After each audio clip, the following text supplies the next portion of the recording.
नमस्कार. निविरा पब्लिकेशनच्या यूट्यूब चॅनलमध्ये मी प्रियांका सावळ आपलं स्वागत करते. आजचा आपला जो विषय आहे की मी एका पुस्तकावर बोलणार आहे, त्याबद्दल तुम्हाला माहिती सांगणार आहे.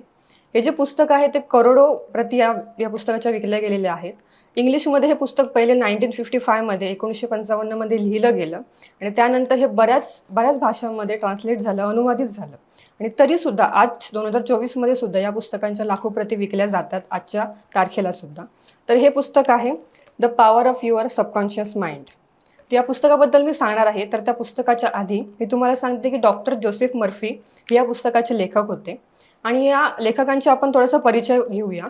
तर डॉक्टर जोसेफ मर्फी हे मूळतः त्यांचा जन्म झाला आहे तो आयर्लंडमधला त्यांचा जन्म झालेला होता आणि ते आपल्या शिक्षणासाठी नंतर अमेरिकेमध्ये स्थायिक झाले. अमेरिकेमध्ये स्थायिक झाल्यानंतर जेव्हा त्यांनी मनोविज्ञान या विषयामध्ये त्यांनी आपली PhD पूर्ण केली आणि PhD पूर्ण करताना जेव्हा ते या विषयाचा अभ्यास करत होते, मनाच्या शास्त्राचा अभ्यास करत होते, तेव्हा आशियाई धर्माचा अभ्यास करत असताना त्यांचा त्या धर्माचा त्यांच्यावर खूप प्रभाव झाला.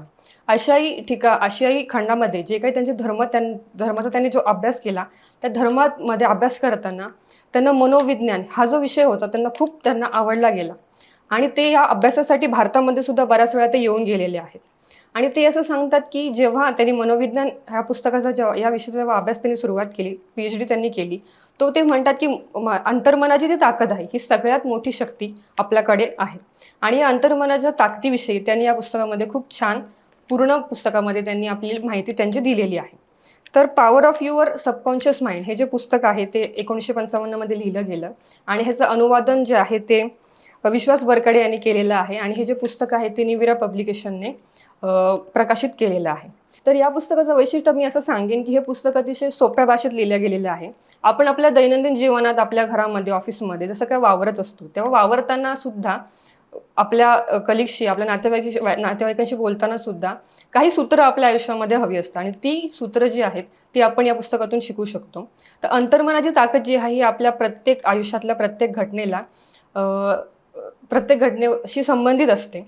तर काही वेळेला आपण आपल्या प्रत्येकाच्या आयुष्यामध्ये अशी घटना येते की आपण डिप्रेस होतो, आपल्याला स्वतःवर अविश्वास येतो की आपण एखादी गोष्ट करू शकत नाही. आपण पूर्ण आपला जो पाथ आहे आपल्या स्वप्नांकडे जाण्याचा तो पूर्ण आपण दी एंड केलेला असतो की नाही मी हे करूच शकत नाही. त्यावेळेस आपण काय केलं पाहिजे की आपल्या अंतर्मनाची जी ताकद आहे ती जागृत केली पाहिजे. पण ही अंतर्मनाची ताकद नेमकी कुठे असते, जागृत कशी करावी? तर ह्या पुस्तकाचा जो परिचय आहे तो हाच आहे की आपल्या अंतर्मनाची ताकद आपण कशी जागृत करू शकतो आणि आपल्या भीतीवर, आपल्या न्यूनगंडावर, आपण जो काही डिप्रेशन आहे त्याच्यावर कशी मात करू शकतो हे पुस्तक हे सोप्या पद्धतीने सांगतं. तर या पुस्तकामध्ये अशी काही सूत्र सांगितली गेली आहेत की ती आपण आपल्या स्वप्नापर्यंत, आपल्या ध्येयापर्यंत पोहोचू शकतो.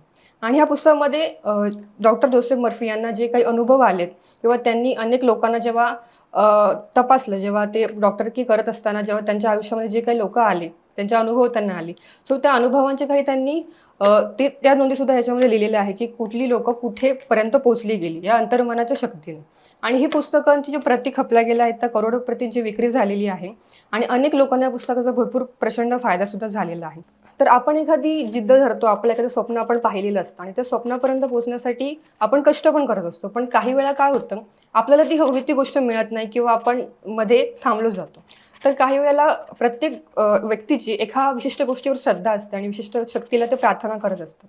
पण जेव्हा जोसेफ मर्फी यांनी सांगितलेलं आहे की त्यांना असे अनेक लोक भेटली की ज्यांनी सांगितलं गेलं की मी मनापासून श्रद्धेने एखाद्या शक्तीवर, निसर्गावर, नियतीवर मनापासून प्रार्थना करतो, श्रद्धा करतो, तरी सुद्धा मला त्याचे पॉझिटिव्ह वाईब्स मिळत नाही. मग हे का? तर त्या मागे सुद्धा अंतर्मनाची शक्ती असते, त्याचा सुद्धा खूप मोठा संबंध त्याच्यामध्ये असतो.